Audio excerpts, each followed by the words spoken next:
বীরভূমের বোলপুরের অন্যতম সোনাঝুরি হাট। সেই সোনাঝুরি হাটে প্রচুর পর্যটকরা তারা আসেন। নিকেতন এসেছি বহুবার, এই সোনাঝুরিতেই প্রথমবার। ফার্স্ট টাইম না, মাঝে মধ্যে আসতে। যদিও এই সোনাঝুরি হাট আগে সপ্তাহে একদিন, তারপরে 2 দিন, এখন সপ্তাহে একদিন বসে, বাকি সবকটা দিনই খোলা থাকে। সেখানে পর্যটকরা তারা কি বলছেন, আগের থেকে কি এখনকার সোনাঝুরি কি অন্যরকম হয়েছে, না আগে সোনাঝুরি ভালো ছিল, সেটা আমরা কথা বলবো। এবার কি প্রথম মানে এখানে? হ্যাঁ, কথা বলি, ভীষণ ক্যাওয়াস বেড়ে গেছে। আগে না এত ক্যাওয়াস ছিল না শান্তি, মেবি হয়তো এই হাটের জন্য এত লোকজন আসে। আগে এখানে আমি যখন দেখেছি স্টুডেন্টরা বেশি ওদের হাতের জিনিস বানিয়ে এনে বসতো আর হ্যাঁ, বাউল সংস্কৃতি যেটা, সেটা লোপ পাচ্ছে আমার মনে হয়।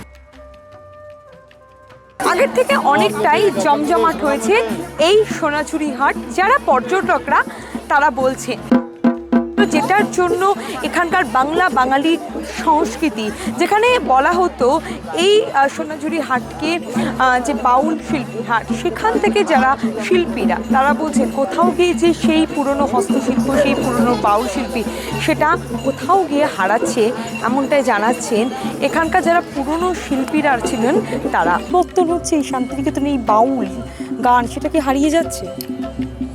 আমার যেটা মনে হচ্ছে যেন আস্তে আস্তে হারিয়েই যাচ্ছে। আর সেই ভাব, সেই আশ্রমে থেকে যে গান চর্চা বা গুরুর কাছে গিয়ে যে শিক্ষা, সেইগুলো খুব কমই হচ্ছে। সোনাঝুরি কি কোথাও গিয়ে আগের থেকে পরিবর্তন হয়েছে? বলি আগের থেকে পরিবর্তন বলতে যে আগের যে একটা ভাব ছিল সেই তখনকার মতো, এখন বর্তমানের ভাব এখনকার মতো।